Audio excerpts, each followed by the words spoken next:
Conversar conosco agora, Mayra, é o professor Gunther Hudzit, que tem falado conosco aqui ao longo de toda essa semana. Já agradeço ao professor de Relações Internacionais da ESPM, especialista em Oriente Médio.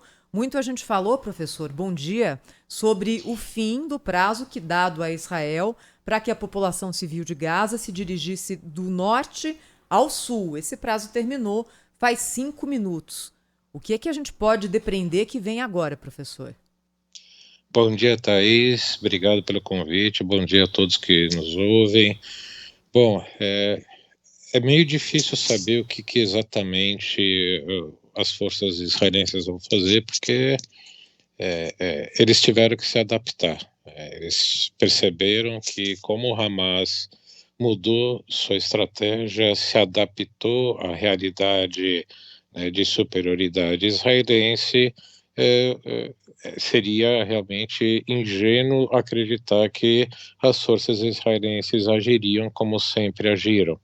Então, infelizmente, eu vejo assim, a gente vai ter que esperar para ver o que eles vão fazer, mas muito provavelmente essa incursão em Gaza vai se dar não necessariamente só pelo norte ou só no norte, até para realmente criar essa dúvida no Hamas de como eles vão agir, mas que vão entrar com uma força, o que se espera, né, 3 divisões de exército, cada uma aí com 2 brigadas, ou seja, no total provavelmente 63 mil soldados para entrar nessa região. Então, professor Mayra aqui, bom dia. Então, a gente não tem garantia que eles atacariam, por exemplo, só no norte da faixa de Gaza, né? Isso significa que mesmo a população que se esforçou para conseguir sair do norte, que foi para o sul, está em risco também, né? Bom dia, Mayra. Não, corre risco, né? Não tenho essa certeza, porque a gente tem que entender um princípio básico. A guerra é a continuação da política por outros meios, uma frase até já relativamente pouco mais conhecida, mas o que quer dizer isso? A liderança política define o objetivo a ser alcançado e as Forças Armadas vão executar. Minha análise é baseada no que o ministro da Defesa de Israel disse domingo passado, que eles vão reocupar Gaza, porque Israel retirou, com então o primeiro-ministro Ariel Sharon, retirou toda a presença israelense, fossem colonos ou militares, retirou todos de Gaza em 2005 e ia fazer a mesma coisa em 2006 na Cisjordânia para criar o Estado da Palestina, mas ele teve um AVC antes que fizesse essa segunda parte. Então, se realmente o objetivo israelense for reocupar Gaza, vai ter que ser uma ocupação completa. E aí isso significa que não vai ser só o norte de Israel. Então, completando ainda com as falas, né, do primeiro-ministro Netanyahu, que eles vão acabar com Hamas e vai ser uma guerra longa, significa que essa ocupação total deve realmente ser o objetivo dos militares israelenses. Professor, nesse momento aqui, a gente fica até com dificuldade de definir o que seria considerado vitória do ponto de vista militar e estratégico também para os dois lados envolvidos nessa guerra. Para o Hamas, o fato de ter conseguido invadir daquela forma brutal o território de Israel no sábado passado, me parece que já foi ali um grande troféu de guerra, principalmente pela questão dos reféns.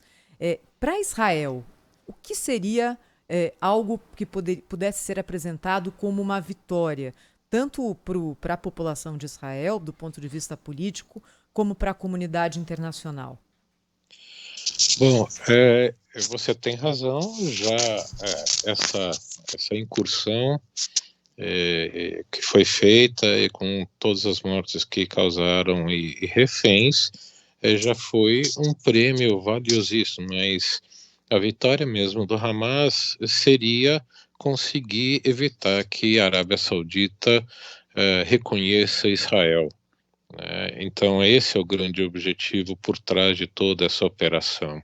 E eles esperam conseguir isso causando essa invasão e Israel levando a matar dezenas de milhares de palestinos, e isso causar uma revolta tão grande na população da Arábia Saudita que a família real saudita se veja constrangida a estabelecer relações diplomáticas com Israel. Então, esse é o grande objetivo, né, do Hamas, junto com Hezbollah e Irã.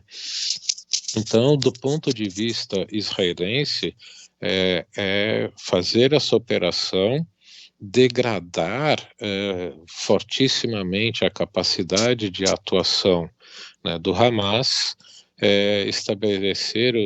restabelecer com a presença militar israelense em Gaza, e ser algo parecido com o que aconteceu com o Estado Islâmico, que ele não vai deixar de existir, mas a capacidade de atuação dele contra o governo, né, no caso do Estado Islâmico, contra o governo do Iraque, contra o governo sírio, degradou tanto que não consegue mais agir impunemente como agia.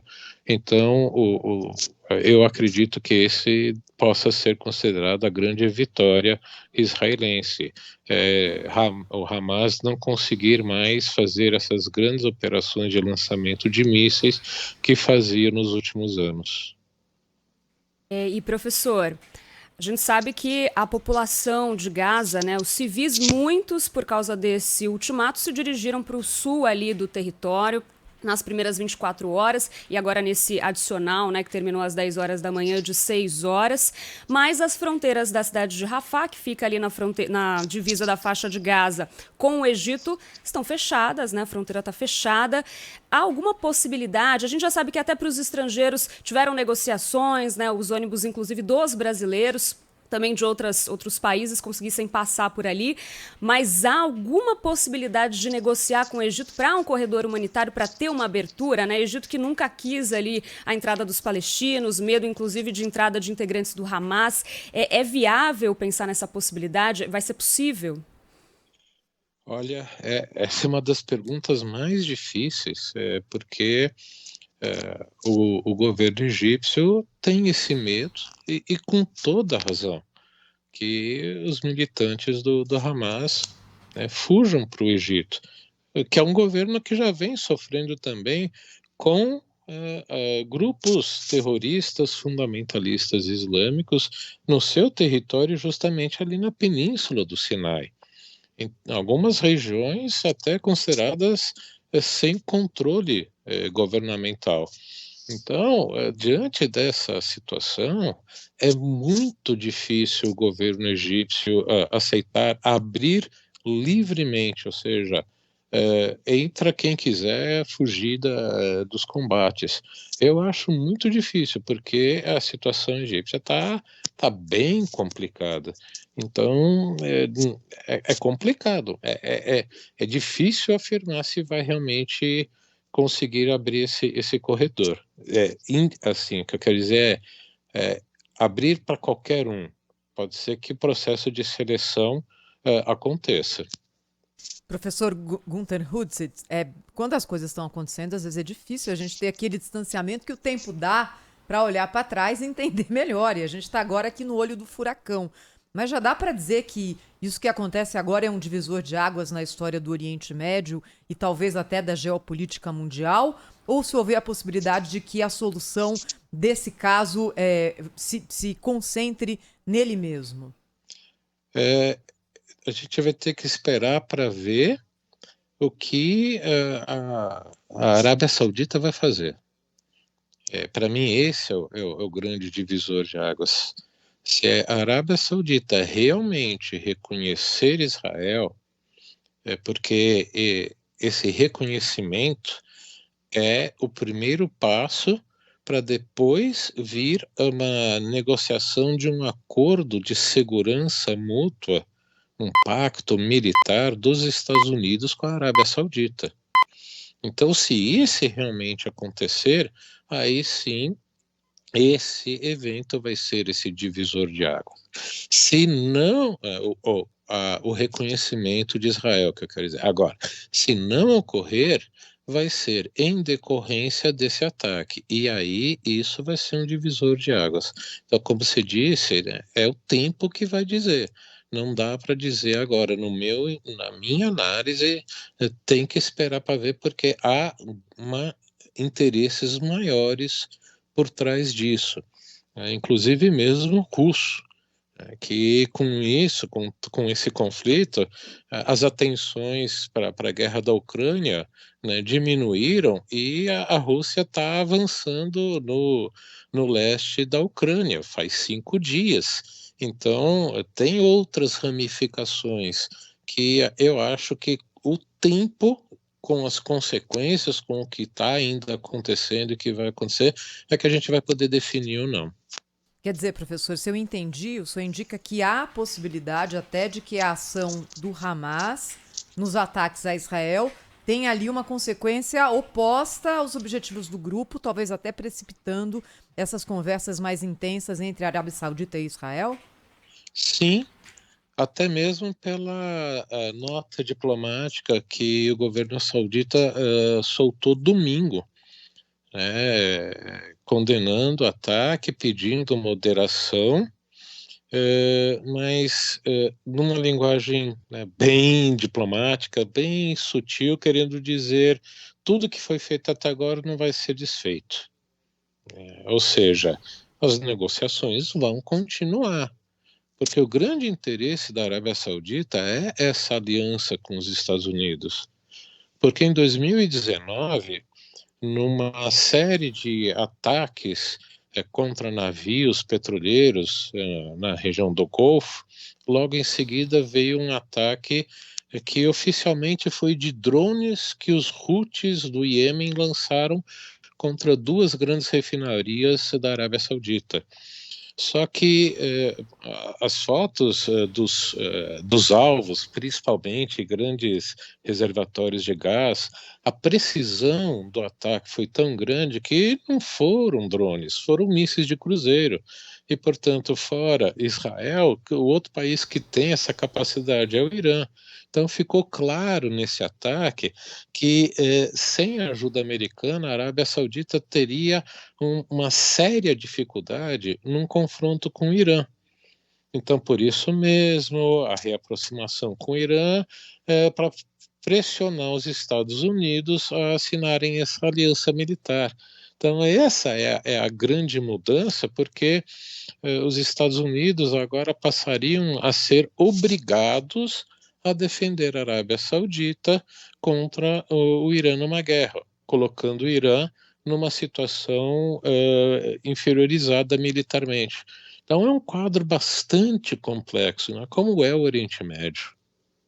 Professor, e como é que o senhor avalia a relação ali dos países vizinhos ao conflito? Existe hoje a possibilidade de algum desses países, em especial o Líbano, né, entrar de forma mais incisiva nessa guerra, por exemplo, com o próprio Hezbollah, que é um grupo até mais forte que o Hamas? Existe a possibilidade hoje?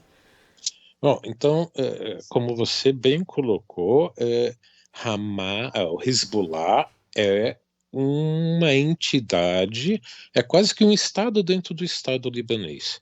As Forças Armadas libanesas são praticamente de papel, elas não existem, não têm capacidade militar. Hezbollah é o contrário, Hezbollah seria quase que um exército próprio mais forte do que até mais do que o próprio exército libanês.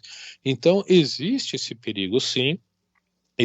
Tanto é que o governo americano já enviou para a região o grupo de ataque baseado no Gerald Ford, o mais novo, né, porta-aviões americano, e o presidente Biden já deixou claro no seu discurso, né, de sábado mesmo, estou enviando esse grupo de ataque para que ninguém tente se aproveitar do momento. Foi um recado claro para o Hezbollah e para o Irã. Outro motivo também de Israel ter adiado todo o avanço terrestre foi não só se preparar, refazendo os planos, mas também dando tempo para as forças militares americanas serem reposicionadas na região para justamente isso, para que Hezbollah e Irã não tenham nem a intenção de fazer um ataque contra Israel, que os americanos já vão estar prontos para reagir. Então, isso tudo estou contando para mostrar que é uma ameaça que está sendo levada muito a sério.